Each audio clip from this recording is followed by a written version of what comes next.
It's the story of the offseason for the Tigers. Will they sign Alex Bregman? Scott Harris has added free agents, including Jack Flaherty, who reportedly signs here for a second straight offseason. But Bregman is the name. He turns 31 in March and would bring with him 2 World Series rings, a Gold Glove, a Silver Slugger Award, and one of the best resumes in the game.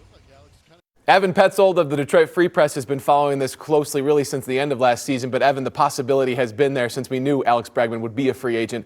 What are the chances the Tigers get this done? Well, the Tigers have made 4 external additions this offseason.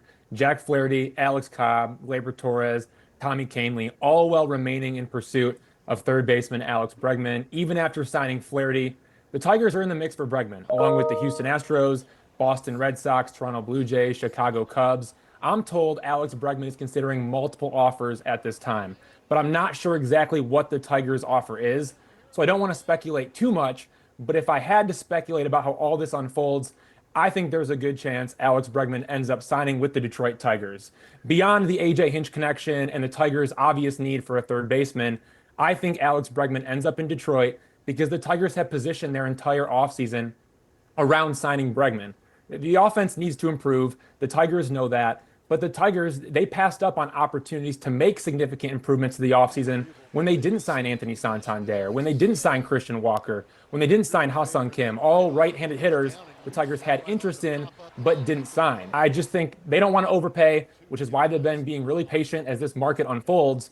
But when it's time for something to happen, I really do think the Tigers are going to be right out there in front and they're going to sign him. We'll see if I'm right on that or not. But Alex Bregman to Detroit, it just makes too much sense, and the Tigers are right there in the mix. The 2-year window with Tarik Skubal, they have him under team control, 25 and 26. He's a Scott Boras client, Evan. We know Scott Boras takes his players to free agency. That 2-year window that you have written about and talked about so much of trying to win with Skubal in the Old English D, do the Tigers view it that way? Should they?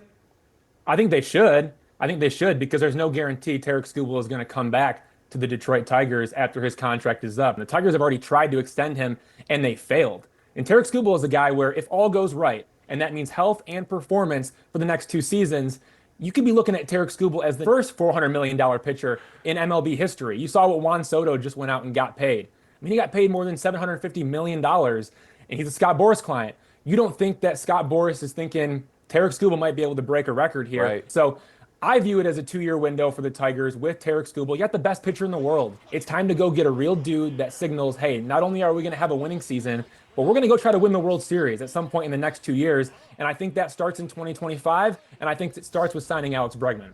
Evan Petzold, you're the best, man. Thank you for being with us tonight. Thank you for having me.